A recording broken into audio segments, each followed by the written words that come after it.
오늘 함께 묵상할 말씀은 레위기서 26장 14절부터 26절입니다.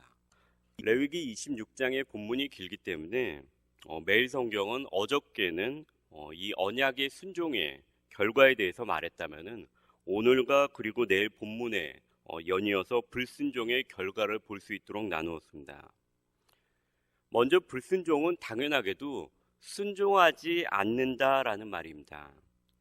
엄마들이 엄마의 말을 듣지 않아 다치거나 무언가 사고를 친 아이들을 혼낼 때 흔히 하는 말이 있습니다. 저도 어릴 때 많이 들었는데요.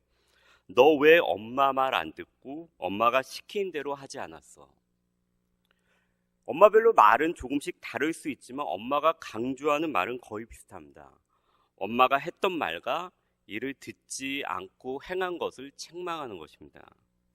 즉 들음과 행함에 대해서 엄마들이 아이들을 혼내는 것입니다. 하나님은 불순종의 결과에 대해서 말씀하신 첫 구절인 14절에 엄마가 아이에게 하는 말과 비슷한 말씀을 하십니다. 그러나 너희가 내게 청종하지 아니하여 이 모든 규례를 멸시하며 마음에 내 법도를 싫어하여 내 모든 규례를 준행하지 아니하여. 여기에 먼저 청종이라는 단어가 나옵니다. 청종은 주의 깊게 듣다라는 말씀입니다. 그리고 준행이라는 단어가 마지막에 나옵니다. 준행은 지켜 행한다라는 것입니다. 즉 듣고 행하지 않는 것이 불순종이라는 것을 우리는 알 수 있습니다. 근데 우리가 여기서 주위에서 생각해 볼 것이 있습니다. 아이들의 경우 엄마의 말을 주의 깊게 잘 듣고 마음 가운데 지켜야겠다는 생각을 하였어도 주변의 유혹에 넘어가거나 눈앞에 보이는 재미에 깜빡 넘어갈 수가 있습니다. 어리기 때문입니다. 그래서 이런 경우에 부모는 아이를 혼내기는 하지만 이 혼내는 것은 재발 방지를 위해서, 즉 아이를 위험으로부터 잘못된 행동으로부터 보호하기 위해서 혼내는 것입니다. 그러나 아이의 불순종이 실수나 아이가 넘어서기 힘든 유혹이 원인이 아니라 아이의 마음 가운데 엄마의 말을 멸시하고 싫어하여 불순종한 것이라면 부모는 이에 대해서 다르게 대할 것입니다. 오늘 14절에 불순종에 대해서 말씀하실 때 하나님께서는 이스라엘의 마음의 상태를 함께 짚고 계십니다. 그것은 바로 멸시와 싫어함입니다. 저는 이 부분을 묵상하면서 무엇이 이스라엘로 하여금 하나님의 계명과 율례, 즉 하나님의 말씀을 멸시하고 싫어하게 만들었을까에 대해서 성경 내에서 한번 찾아보았습니다.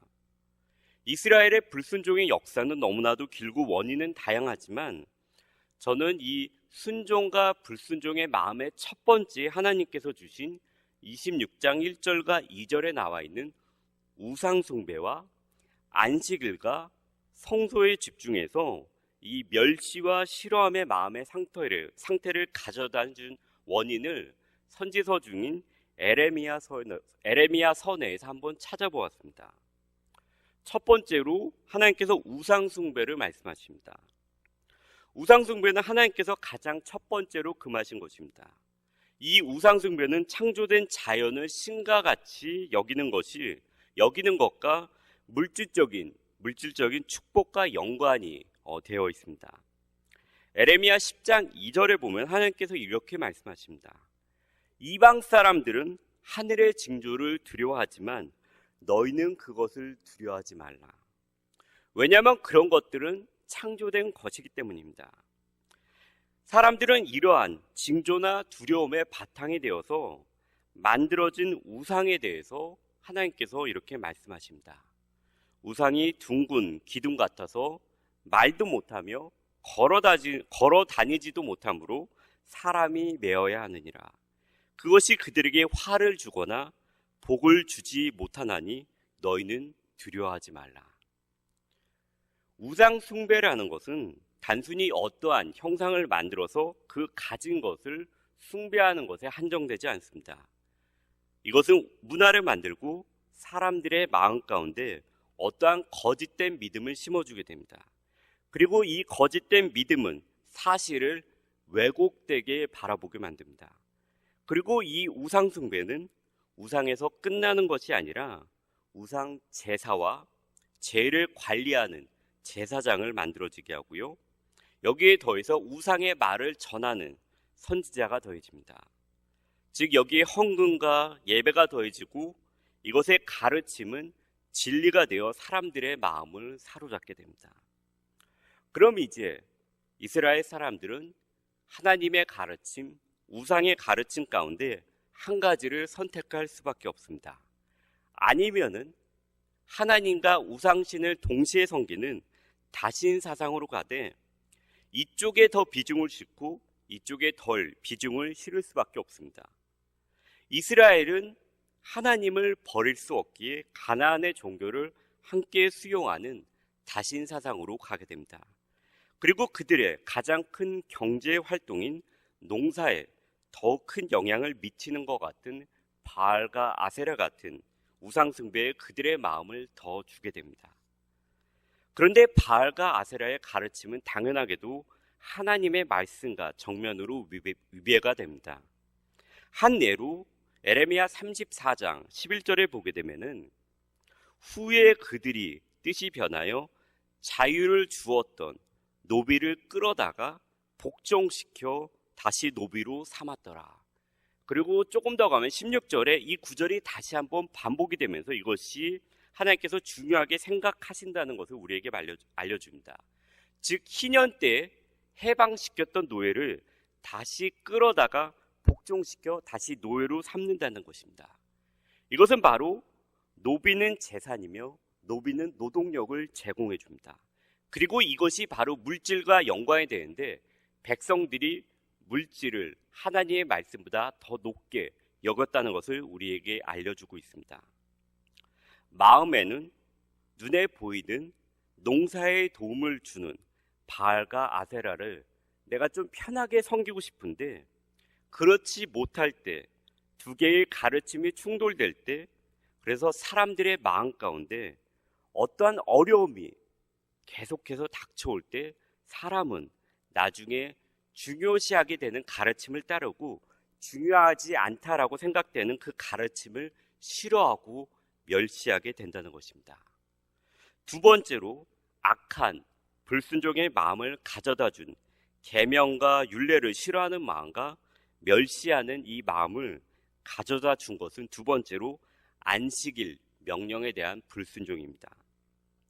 안식일은 단지 6일 일하고 하루 쉬었다라는 이 안식일을 의미할 수도 있지만은 이 시내산 언약과의 상징과도 같습니다. 할례가 아브라함과 맺은 언약의 상징과 같다면은 시내산 언약의 상징은 이 안식일입니다. 그렇기 때문에 하나님께서 말씀하신 이 안식일은 안식일 자체만을 의미할 수도 있지만 이스라엘 백성들이 하나님께서 말씀하신 율법 전체를 지키지 않았다라고 생각할 수도 있습니다. 이 고고학자들이 고대 군동에서 발굴을 시작한 이래로 아직까지 가나안 다른 민족들이 그들이 제사, 절기나 명절에 쉬었던 기록은 발견이 되었지만 이스라엘과 같이 6일 일하고 하루 쉬는 안식일과 같은 쉼의 제도는 아직까지 발견되지 않을 만큼 이 안식일은 하나님께서 이스라엘에게 주신 독특한 제도입니다. 그러나 이스라엘은 우상 숭배에 빠지자 안식일을 거룩하게 생각하지 않고 자신들의 경제 활동을 위해 자신들을 평안하게 만든다고 부하게 만들어준다고 생각하는 경제 활동에 마음이 뺏겨 안식일이나 하나님의 명령을 지키지 않게 됩니다. 안식일에 관련해서 에레미야서 17장 21절에서는 이렇게 말씀하고 있습니다.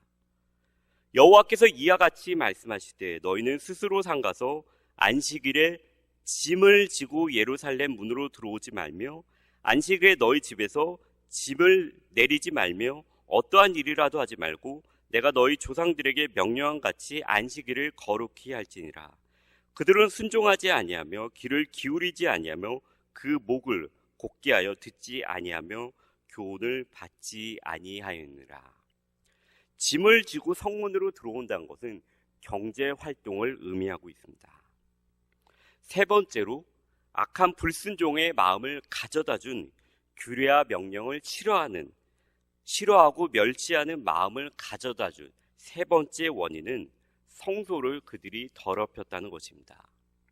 에레미야서 32장 4절에 보면은 내 이름으로 일컫는 집에 성소에 자기들의 가증한 물건을 세워 그 집을 더럽게 하며, 우리는 여기에서 성소를 더럽혔다라는 것을 생각할 때 누가 성소에서 일했는가를 생각해 보아야 합니다. 성소에서 일하는 사람, 그리고 이 사람들이 바른 믿음을 가졌다면 이런 것들이 성소에 놓여지는 것은 절대로 허락하지 않았을 것입니다. 성소에서, 성전에서 가장 큰 영향력과 책임을 지는 자는 제사장들입니다. 이것은 바로 제사장의 타락을 가리키고 있습니다. 백성들의 요구에 부응하기 위해서 제사장이 타협을 한 것입니다. 여기에 더해서 성소라는 하나님의 임재를 상징하는 물리적인 것과 함께 하나님의 임재를 알려주는 것이 바로 선지자들이 전하는 하나님의 말씀입니다. 그런데 선지자들 역시 백성들의 귀에 듣기 좋은 소리만 하게 됩니다. 에레미야서 23장 16절에 보면은 너희에게 예언하는 선지자들의 말을 듣지 말라. 그들은 너희에게 헛된 것을 가르치나니 그들이 말한 묵시는 자기 마음에서 말미암은 것이요 여호와의 입에서 나온 것이 아니니라. 오늘 본문을 정리하면서 결론을 말씀드리도록 하겠습니다. 먼저 첫 번째로 우상 숭배는 이로 인해 유일하신 하나님에 대한 믿음과 창조하신 분과 창조된 것을 헷갈리는 마음을 우리에게 가져다 주면서 믿음의 바탕을 흔들리게 합니다. 그리고 이 믿음의 바탕이 흔들리자 하나님의 말씀을 가장 중요하고 가장 절대적인 것으로 생각하기보다는 세상이 하는 대로, 세상의 생각대로 자신도 살아가게 됩니다. 그래서 안식일을 지키지 않게 됩니다. 하나님의 다른 말씀들을 지키지 않게 됩니다. 다른 민족과 동일하게 물질주의로 그들이 흘러가게 됩니다. 희년을 맞아 해방된 종을 다시 데리고 와서 물리적으로 권위적으로 복종시켜서 다시 종으로 삼게 됩니다. 바탕이 흔들리자 그 깨어진 틈 가운데로 세상의 생각과 타협이 그 틈을 채우고 이는 안식일을 상징하는, 안식일로 상징되는 명령과 규례들에 타협하게 됩니다. 그리고 이제 이 첫 번째와 두 가지가 흔들리게 되자, 그리고 그 틈이 커지게 되자 제사장과 선지자들이 예배에 타협하며 흠이 있는 짐승을 제사로 드리는데 이것을 허락하게 됩니다. 그리고 하나님의 말씀을 바로 전해야 되는 선지자들은 자신의 마음 가운데 있는 것을 하나님의 이름을 망령되이 부르면서 말씀을 변질시킵니다. 하나님은 분명하게 오늘 본문에서 말씀에 어겼을 경우에 내가 이스라엘 가운데 재앙을 내리시겠다고 분명히 말씀하셨습니다. 그러나 선지자들은 나중에 이렇게 예언합니다. 항상 그들이 나를 멸시하는 자에게, 이스라엘 백성에게 이르기를 너희가 평안하리라, 여호와의 말씀이니라 하며 또 자기 마음이 완악한 대로 행하는 모든 사람에게, 이스라엘 사람들에게 이르기를 재앙이 너희에게 임하지 아니하리라 하였느니라. 하나님의 말씀을 변질시킵니다. 기본인 바탕이 무너지고 흐트러지게 되면 어쩔 수 없이 불순종을 하게 되는 것이 아니라 회개도 하지 않게 되고 회개의 이유도 자기 마음 가운데 찾지 못하게 되어서 나중에는 하나님의 말씀을 멸시하고 싫어하게 됩니다. 그리고 세상의 사상들을 받아들이게 되고요, 하나님의 말씀을 전하는 거짓 목자들의 말에 함께 장단을 맞추게 될 것입니다. 우리는 신의 산 언약인, 오늘 본문의 조건적인 언약인 레위기서의 언약에 살고 있지는 않습니다. 그러나 이는 우리에게 순종을 위해 필요한 것은 무엇이며 경계해야 하는 것은 무엇인지 우리에게 잘 알려주고 있습니다. 그냥 불순종이 아니라 악한 불순종을 피하고 순종을 위해서 우리는 말씀을 잘 청종하고 기록된 말씀을 잘 읽고 공부하고 기억함으로 인해서 이를 또한 행함으로 인해서 우리의 마음 가운데 하나님의 계명을 즐겨이 지킴으로 인해서 서로 간에 사랑하라는 그 가장 큰 계명을 잘 지킬 수 있는 저와 우리 모두가 되기를 소망합니다.